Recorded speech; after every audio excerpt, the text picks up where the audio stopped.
General Artemio Ricarte. Ito ay commemorative coin mga ka-Vertusio. Price update po tayo. Again, ang face value po ng commemorative coin na ito ay 1 piso. 1 piso lang po ang face value po nito mga ka-Vertusio. Ito ay in honor sa kanyang 150th birthday. Ang mintage po nito ay pinaniniwala ang higit kumulang 20,000. Same din po doon sa kay Horacio de la Costa. First update po tayo kung saan mang online kayo titingin.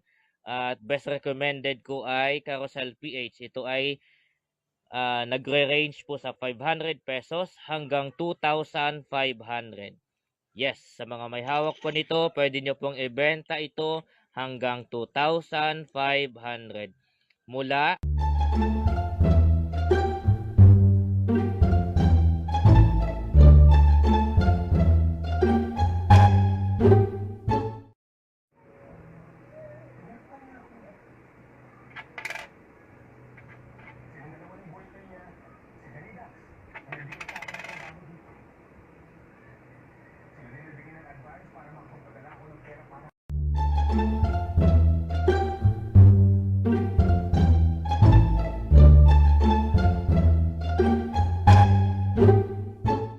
Alright, join me mga ka-Vertusio dahil ngayong araw napakaswerte po ng inyong lingkod dahil may kaibigan po tayo dito sa area lang at inalok po ako ng coin. Actually hindi niya na po ito pinabayaran po sa akin.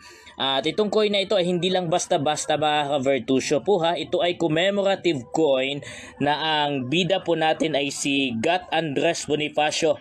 Yes po, ito ay commemorative coin.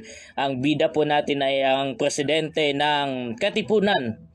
At alam nyo ba mga ka-Vertusio na itong commemorative coin na ito ay umabot po ng 95,000 sa subastahan. Yes, legit po ito mga ka-Vertusio. Last November po ito.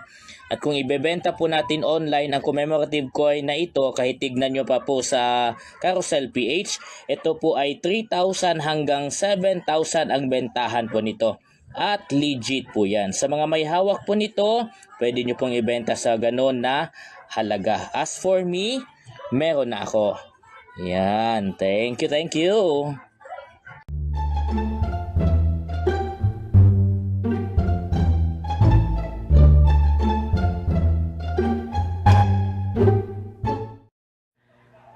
Kayo po ba mga ka-Vertusio ay may hawak din po ng gantong klase ng coin? Ito ay 5 peso in face value pero commemorative coin na tinatawag na Bagong Bayani. Yes, Bagong Bayani commemorative coin po ito. At kung willing po kayong kumita ng 15,000 po mga ka-Vertusio sa hawak ninyong gantong klase ng coin, ihanda nyo na at linisin nyo na po yung coin na meron po kayo kasi yun po ang halaga na meron ito ngayon. Umaabot na po itong Bagong Bayani commemorative coin, katulad ng pinakita ko sa inyo ngayon, ng 15,000 ang bentahan. Sa collector man yan or sa Carousel PH. Again, ang presyo po nito ay naglalaro from 7K hanggang 15,000 ang bentahan nitong klase ng commemorative coin.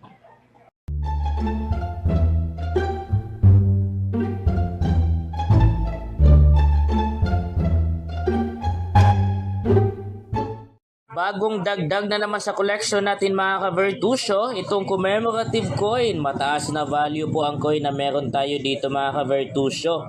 Ito ay commemorative coin na may face value na 10 piso or peso. Pero ang bayani po natin dito, commemorative coin po ito in honor to Apolinario Mabini o ang utak ng Katipunan. Yan. Apolinario Mabini po ito mga ka-Vertusio. Hindi na siya brilliant, pero sa tingin ko kapag kalilinisin po ito, babalik alindog po ito mga ka-Vertusio. Gamitan lang po natin ito ng metal polish, tapos babalik na po ang kinang po nito. Ang maganda kasi nito mga ka-Vertusio, wala siyang gasgas. Sadyang hindi lang siya naalagaan, hindi lang siya nalinis, kaya ganyan po ang mukha niya. Pero kapag ka makatikim ito ng metal polish, maging bago na ulit ang mukha po nito.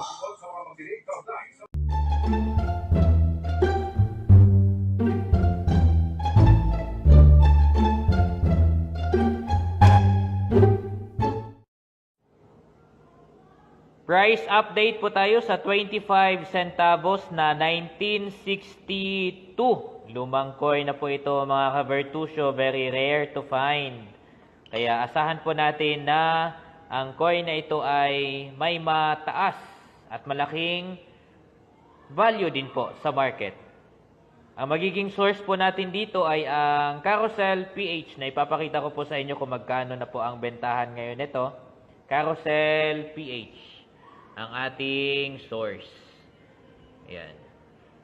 Lahat po ng 1958, 1960, 1962, katulad ng coin na meron po ako, 1964 and 1966, ang bentahan po nito ay 1,000 pesos.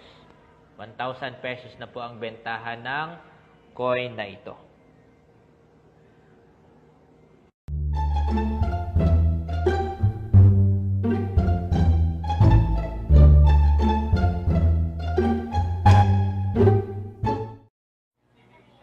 Sa mga nagtatanong po sa akin kung saan po pwedeng ibenta ang gantong klase ng commemorative coin, itong General Luna, lalo na at itong commemorative coin na ito ay isa sa mga masasabi nating may mataas na value among all created commemorative coins ng BSP. Bukod po sa aming mga numista at mga kolektor, pwede po kayo magbenta online, and I would like to recommend Carousel PH na kung saan pwede po kayo magbenta po nito nang may hustisya din naman sa mga coins po ninyo.